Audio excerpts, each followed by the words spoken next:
ഏവർക്കും യേശുക്രിസ്തുവിന്റെ നാമത്തിൽ സ്നേഹവന്ദനം. ദരിദ്രനായ ഒരു ഭിക്ഷക്കാരൻ ഒരിക്കൽ രാജാവിനെ മുഖം കാണിക്കുവാൻ കൊട്ടാരത്തിൽ എത്തിച്ചേർന്നു.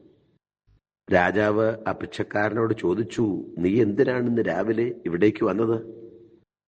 ആ ഭിക്ഷക്കാരൻ രാജാവിനോട് പറഞ്ഞു, ഞാൻ ആത്മഹത്യ ചെയ്യുവാൻ വേണ്ടി പോകുകയാണ്.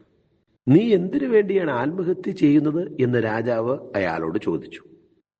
അയാൾ പറഞ്ഞു, ഞാൻ എന്തിനാ ജീവിച്ചിരിക്കുന്നത്? സ്വന്തമായി ഈ ലോകത്തിൽ എനിക്കൊന്നുമില്ല. വീടോ വസ്ത്രങ്ങളോ ബന്ധുക്കളോ എന്ന് വേണ്ട, സ്വന്തമായി എനിക്കൊന്നുമില്ല. സ്വന്തമായി ആരുമില്ലാത്ത, സ്വന്തമായി ഒന്നുമില്ലാത്ത ഞാൻ ജീവിച്ചിരിക്കുന്നതിനേക്കാൾ നല്ലത് ആത്മഹത്യ ചെയ്യുകയാണ്. രാജാവ് അവനോട് പറഞ്ഞു, നിനക്ക് സ്വന്തമായി ഒന്നുമില്ല എന്ന് നിന്നോട് ആരാണ് പറഞ്ഞത്?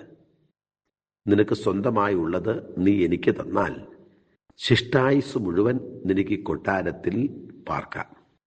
രാജാവ് പറഞ്ഞതിന്റെ അർത്ഥം മനസ്സിലാക്കാതെ ആ ഭിക്ഷക്കാരൻ സ്തംഭിച്ചു നിന്നപ്പോൾ രാജാവ് കൊട്ടാരത്തോട് ചേർന്നുള്ള അഗതി മന്ദിരത്തിൽ നിന്ന് 2 കൈയും നഷ്ടപ്പെട്ട ഒരാളെ തന്റെ മുൻപാകെ കൊണ്ടുവന്നു.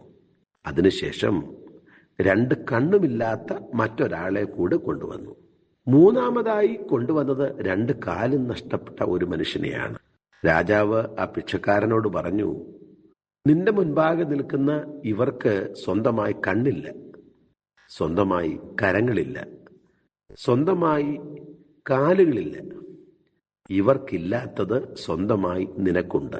നിനക്ക് സ്വന്തമായി ഉള്ളത് ഉണ്ടെന്നുള്ള ധാരണ നിന്നെ ഭരിക്കുന്നില്ല എന്നു മാത്രം. അപ്പോഴാണ് ആ ഭിക്ഷക്കാരന് മനസ്സിലായത്, ഇല്ല എന്ന് ഞാൻ ധരിച്ചിരുന്ന പലതും എനിക്കുണ്ട് എന്ന്. ക്രിസ്തീയ ജീവിതത്തിൽ പലപ്പോഴും കിട്ടാത്ത കാര്യങ്ങളെ ഓർത്ത്, നടക്കാത്ത കാര്യങ്ങളെ ഓർത്ത്, സഫലമാകാത്ത സ്വപ്നങ്ങളെ ഓർത്ത് വ്യാകുലപ്പെടുന്നവരാണ് അനേകം ആളുകളും. കിട്ടിയതിനെ ഓർത്ത് സ്തുതിക്കുക, ജീവിതത്തിൽ നടന്നതിനെ ഓർത്ത് ദൈവത്തിന് മഹത്വം കൊടുക്കുക, സഫലമായ സ്വപ്നങ്ങളെ ഓർത്ത് ദൈവത്തിന് സ്തുതി പാടുക. ചോദിച്ചിട്ട് കിട്ടിയതാണോ ചോദിക്കാതെ കിട്ടിയതാണോ നമ്മുടെ ജീവിതത്തിൽ അധികമായിട്ടുള്ളത്? ചോദിച്ചിട്ട് കിട്ടിയതിനേക്കാൾ ചോദിക്കാതെ നമ്മുടെ ജീവിതയാത്രയിൽ നമ്മോട് ചേർന്ന് വന്നതാണ് അധികവും ഉള്ളത്. നമ്മുടെ ആരോഗ്യവും നമ്മുടെ വിദ്യാഭ്യാസവും നമ്മുടെ കുടുംബവും നമ്മുടെ മക്കളും നമ്മുടെ ജീവിതത്തിലെ എല്ലാ സന്തോഷങ്ങളും നാം ചോദിക്കാതെ നമ്മുടെ ജീവിതത്തോട് വന്നു ചേർന്നതാണ്.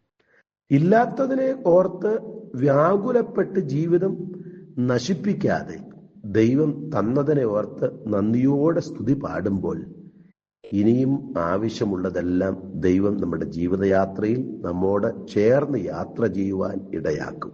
ഒന്നിനെക്കുറിച്ചും വിചാരപ്പെടരുത്.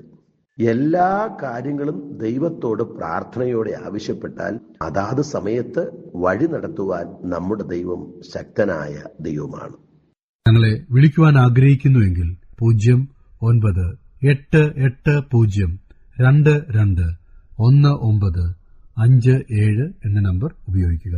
എല്ലാ ബുധനാഴ്ചകളിലും വെള്ളിയാഴ്ചയും രാവിലെ 11 മുതൽ 12 മണി വരെയുള്ള സമയം ഞങ്ങൾ നിങ്ങൾക്കായി പ്രാർത്ഥിക്കുന്നു. പ്രാർത്ഥനയ്ക്കായി വിളിക്കേണ്ട ഫോൺ നമ്പർ 079960010203.